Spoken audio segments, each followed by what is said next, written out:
A woman in tears openly expresses her pain, wanting to connect with a male partner whose impermeable stoicism has left her feeling alone. A man, on the other hand, his heart is breaking on the inside, confused amidst a world shattered by loss, locking his pain behind a wall of silence, unsure to express vulnerability or to show support to, or even receive the support for himself. Is there really a difference in the way men grieve and respond to loss? After doing some research, it's safe to say that I've known plenty of men who fit the stereotype: emotionally controlled, disinclined to talk about matters of the heart, and as to seek out solitude as their way of connecting and focusing on the action rather than talking.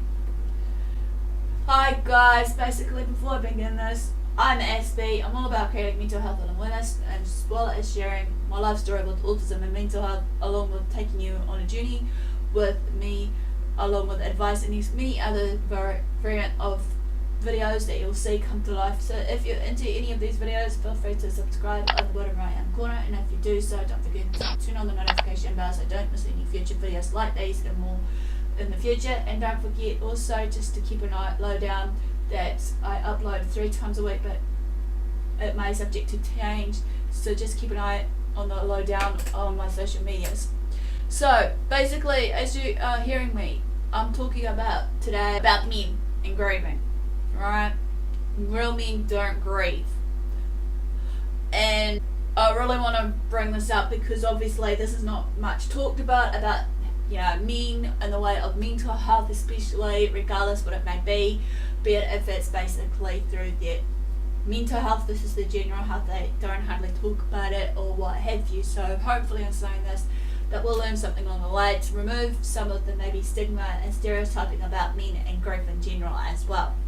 So as I said before, men grieve far more than we shall or discuss, right? One of the biggest reasons for the misunderstandings of the subject is that we don't talk about it more, and we do a rather poor job of listening when women try to share their own grief or prod men to talk about theirs. They also have shown that they don't cry in front of other men or just females in general. If they feel that a woman is safe, they feel that they want to cry with it instead of just basically showing their vulnerability and everything else, because obviously in this day and age men has known to try not to show their emotions. In the past, in the 80s or 70s, there has been a myth going on that men shouldn't be crying over spilt milk, which shouldn't be demolished right now, I believe. So therefore it needs to be gone and dusted. They basically in saying this, most of their tears that are shed when they are alone, perhaps while they're driving in the car, or in many other cases their hot tears may become a deep freeze of anger or rage. Most very angry men are very sad men. So therefore men and women grieves differently, as I said, but these were the surface responses of men whose inward experiences were far more nuanced, unchangeable and multidimensional than stereotypes that can capture or assess. The real picture here was more complex. Still, it can be helpful though just to bear in mind, without being rigidly attached to the perspectives of researchers and clinicians convinced such differences are real. This perspective suggests that as a group, men tend to be less expressive of their feelings, with the possibility of the exception of anger, which is the main source, and that this declination to disclose or process emotions may actually intensify during times of stress and vulnerability. So it's with grieving. When a cherished pet is critically ill or has died, many women will not experience or express their reactions in the same way, as just clearly mentioned earlier. Failure to understand and accept our different ways of grieving can result in hurt feelings and conflict between partners, families, friends, and so on and so forth during this very difficult time. There are big decisions to be made whether to proceed with expensive diagnostic procedures or treatments, choices about euthanasia, options for care of the pet's body after death, so on and so forth. There are goodbyes to be said and there's work to be done. Behaviours can be misinterpreted, needs may be misunderstood, expectations have not even been met as well. Mild grief has certain characteristics that are important for us to know. Otherwise, we may assume that when faced with the crisis of losing a beloved companion, animal, or what have you, real men don't grieve. Like everyone else in our Western culture, men are settled with certain stereotypes. Real men are supposed to be tough, confident, rational, and in control of everything, not only of themselves but in the situations that they face as well. Real men don't cry, aren't afraid of anything, and wouldn't be caught dead asking for directions, let alone for help. Real men know exactly what to do in a crisis, and they're strong enough to support the rest of the family too. And to these stereotypes, the assumption is that if a man don't express thoughts and feelings of grief the same way as women does by crying or by openly sharing with others, as a classic example, then he must not be grieving at all. If the grief doesn't show, it must not be there. But that's a false accusation or misinterpretation of this, because as I mentioned before, that everybody grieves in a different way, and I can't stress it enough about that, and we need to accept how they grieve and whatnot. It's just a matter of hoping to let people in. Scientific studies has indicate clear differences between the male and female brain, however, not only in how it is structured but in how it is used as well. We know that this left side of the brain houses the language skills, while on the right side is the spatial problem solving skills. That the connective tissue between the two sides, the corpus callosum, tends to be the thinner in males than it is in females, which may explain why a man tends to use one side of the brain at a time, while a woman uses both, and why a man is less able to verbalise what he is feeling. Other studies has indicate that from puberty, a male produces less of the tear-producing hormone, prolactin, leaving him physiologically less able to cry. So, do real men grieve when they lose a beloved companion, animal, or friend, or what have you? Most certainly they do, but they may do so in an instrumental rather than an intuitive way. In general, men tend to put their feelings into action, experiencing their grief physically rather than emotionally. They deal with their lives by focusing on goal-orientated activities, which activates thinking, doing, and acting, rather than endlessly talking about it or crying over his lost pet. For example, a man may throw himself into time-limited tasks such as digging the animal's grave, constructing a burial box, carving a memorial marker, planting a memorial garden, or writing a poem or a eulogy. Such activities give a man not only a sense of potency of accomplishment as he enters his grief, but also a means of escaping it when the task is done. If a man relates the details of his loss to his closest male friends, however, it's likely to be around activities such as hunting, sporting, fishing, card games, or whatever else men like to do. Although a man may let himself cry in his grief over losing a pet, he is more likely to do it alone, in secret, or in the dark. Regardless of the differences, however, the pressure of grief are still present for both men and women, and the tasks of mourning are the same: to confront, endure, and work through the emotional effects of the pet's death or what have you, so the loss can be dealt with successfully. Grief must be expressed and released in order to be resolved, and men does need encouragement to identify and release their emotions, to talk about and share their thoughts, and to accept the help and support from others. There is evidence that men are more likely than women to remain silent or grieve in isolation, engage in action-orientated forms of grief expressions, or lose themselves in distractions such as work, or throw themselves into a new relationship. Research has shown or suggested that men appear to be more susceptible to developing a reliance on alcohol or drugs, or engaging in risk-taking behaviours such following after a loss, and more likely than women to commit suicide following the death of a spouse. Some studies have suggested that men are more likely to use these strategies of avoidance, intellectualization, and minimization when grieving. And although research is inconsistent at this point, they may have a greater tendency to somatize emotional and psychological pain. Grieving men may be at greater risk of death when compared with men the same age who aren't grieving. Some believe this may reflect the impact of internalized stress or effects of poor self-care. Others suggest that men tend to have smaller social networks than women, and are more likely to have more difficulty asking and accepting the help that they need at that time, making them less likely to receive and more likely to just reject. Encouragement to prioritize. Theories are purported gender patterns among these who are grieving tend to focus on biology, socialization, or a combination of the two. Biological hypotheses, however, may range from the impact of testosterone and the nervous system to concepts drawn from the evolutionary psychology, such as speculation of the biological basis of role of differentiation.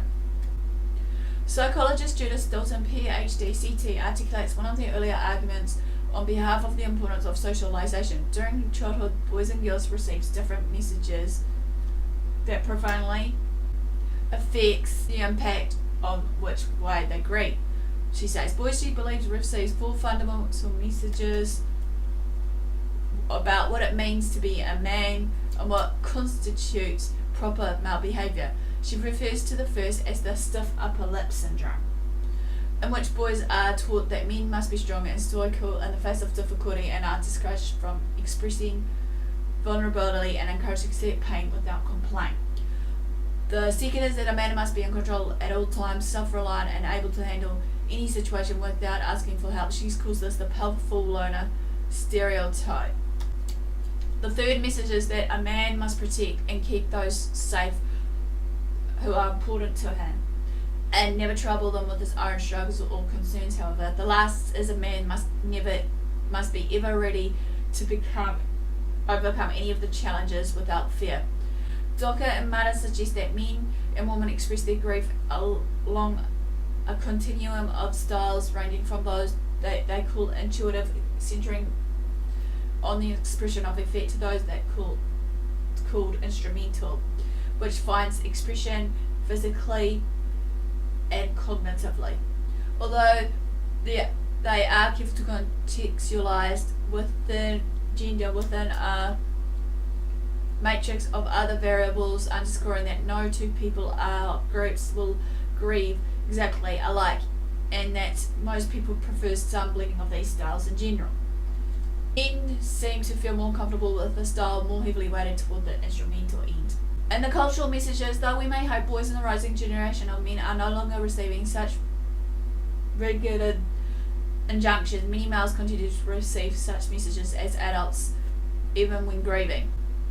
I have talked to some guys, or have witnessed some guys that may have reported or just show signs that when they're tempted to talk about their feelings or shed tears, they have felt rebuffed or gotten the message subtly or overtly to be strong, don't cry, suck it up, so on and so forth. Such experiences not only close down opportunities for connection and authentic support, but also can undermine trust and reinforce stereotype patterns and defenses tending towards isolation. Cultural expectations about what constitutes healthy grieving holds to that to heal one has to speak about, process and work through one's thoughts and feelings by sharing them. Ideally, this allows the bereaved to adapt to the world in the absence of their loved one, while maximising social support networks and reinvesting in other relationships and meaningful activities. Those who grieve silently rather than talking about their feelings may be labelled as excessively withdrawn, clinically depressed, or uncommunicative. Men who prize stoicism and an expression of independence or dignity as a way of not putting their burdens on others may be considered to be in denial or out of touch. Men who engage in action-oriented expressions of grief, such as physical activity or private rituals away from the eyes of others, or how to attempt to cope through distraction, positive thinking, planning for the future, or intellectualization, may be accused of running away from their own grief. Though any of the above tendencies, when taken to extremes or excessively relied upon, can lead to complications. There's nothing inherently wrong or unhealthy about any of them. In fact, these tendencies may simply be a part of a style of grieving that social worker Tom Golden 2010 refers to as the masculine side of healing. By this he means that there may be a style of grieving and healing that men gravitate to themselves more readily than women. In his book Swallowed by a Snake, The Gift of the Masculine Side of Healing, he puts it as follows: the masculine side of healing isn't is accepted a mode of healing as the more traditional verbal and emotional response or expression. It tends to be quieter and less visible, less connected with the past and more with the future, and less connected with passivity and more aligned with action. As a consequence, I've noticed that many people repeatedly who use a predominance of this masculine side of healing are assisted even by mental health professionals of not healing at all. By thinking in terms of a style healing, which men may feel more at home, we can better access and appreciate the potentially useful aspects of the style in the larger context of one's bereavement journey, rather than dismissing it as dysfunctional.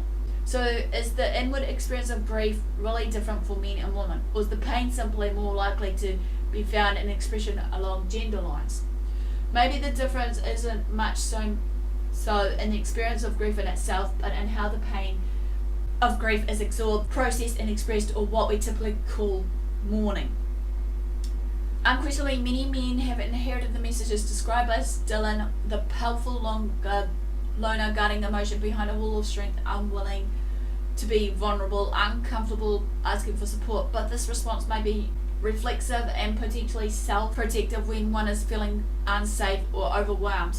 When the value of such responses are affirmed and the boundaries they set respected, and when the language of action, silent gestures, personal codes of honour are decoded and affirmed, men often become more forthcoming about things which they had been struggling to carry alone.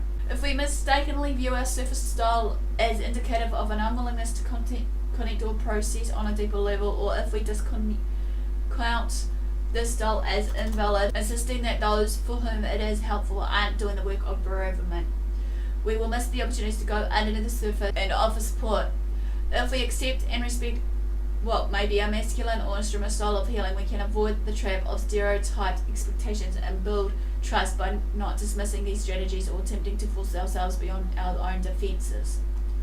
It must be remembered, of course, that this style, although it can become an avenue into healing, may also lead to serious complications, causing men to feel shame or suppress about normal thoughts, feelings and difficulties which often attend to grief, and are potentially creating distrust when it comes to asking for accepting a support. It can also lead to isolation, relational conflict, undisclosed anxiety, depression, or reliance on dangerous forms of escapism such as drinking or extreme high risk taking, possibly leading to premature death.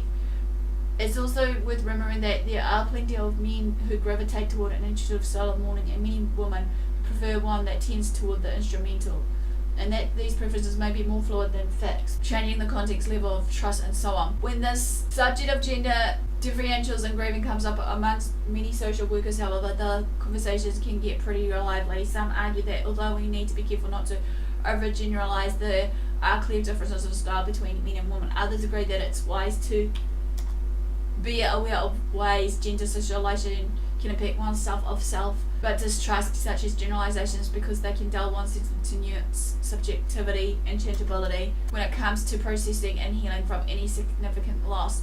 The good news, however, is most hospice and bereavement social workers are flexible and inclusive when it comes down to these matters, incorporating multiple dimensions of experience and expression into their work, going beyond the traditional verbal explorations that have typified grief bereavement counselling in the past.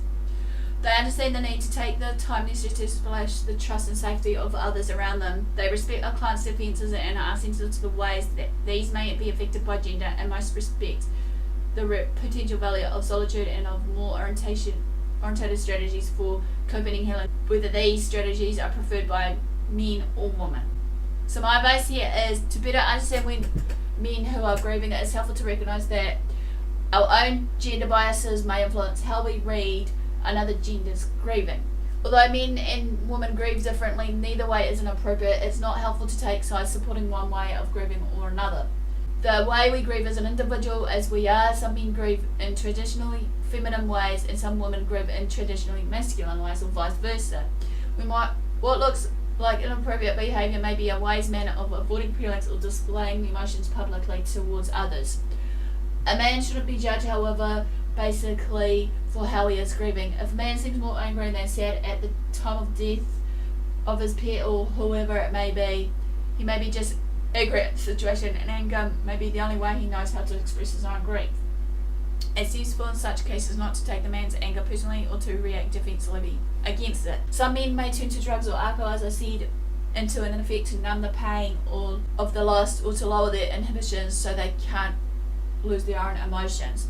They need to know that because alcohol is a depressant, it will only add to the sadness they're already feeling. Men are less likely to seek the support of others, however, either individually or in a group, in order to express, think, talk or cry or write about their feelings, especially if they don't feel respected or if they find certain aspects of grief to be embarrassing. A man needs encouragement to share his reactions and emotions, to explore what his pet's death means to him, and to acknowledge how the loss affects his life. Men often appear to be further along in the grieving process than they actually are. Even if a man appears to be alright in their own self, it is unwise to make the assumptions of what he is actually feeling. So if in doubt, ask the guy himself. So this quickly ends a video of basically Real Men Don't Grieve. Smash the like if you like it, comment below. Feel free to share these videos around to others if you would feel that some of these topics are of use to others. Also, in saying this, don't forget that I have got a merch store that I'm trying to hopefully add a bit more style designs in the next 2 months or so, to hopefully help with extra funding, along with the crowdfunding page of basically the Patreon account. For those of you who are new today, Patreon is like a subset account for us creators, be it music creators, content creators that are doing a mental health or water form. It is that they're using as a form of the platform on YouTube, Twitch, or wherever else they may likely to fly about. Basically a bit about giving back to you guys when you do support. So if you feel to donate to me, big or small, no pressure basically, but it'd be much appreciated if you did. But hey, this will cover my cost of my rent, the travel when I do some more traveling with Aspie series, or just traveling in general if I decide in the near future to meet you guys. Below down that I've got some projects in the works that I'm still hoping that if anyone wants to participate for project number 1 of the Journey Through the Mind series that you may have seen. Lydia, who was the first participant from Life with Lydia, basically sharing her life story. So I'm hoping to do short blurts of documentary style stories basically based on this, and then saying basically if you want to be on the bandwagon in any way for that, feel free to comment below as well. And saying this, the second project of it was supposed to be an icebreaker for you guys, just to answer a series of questions, and if you do decide to come back for the second part of that Journey Through the Mind series to be a more depth storyline, please feel free, because I'm hoping later today, if all goes to plan, and I'm hoping to maybe get someone on the side to maybe animate them. A heads up, basically I was hoping in the works later today to do a second part of my book that I did based on my life of an Aspie, looking through the life of Asperger's syndrome or something along those. I'll link the link in the description below based on that as well,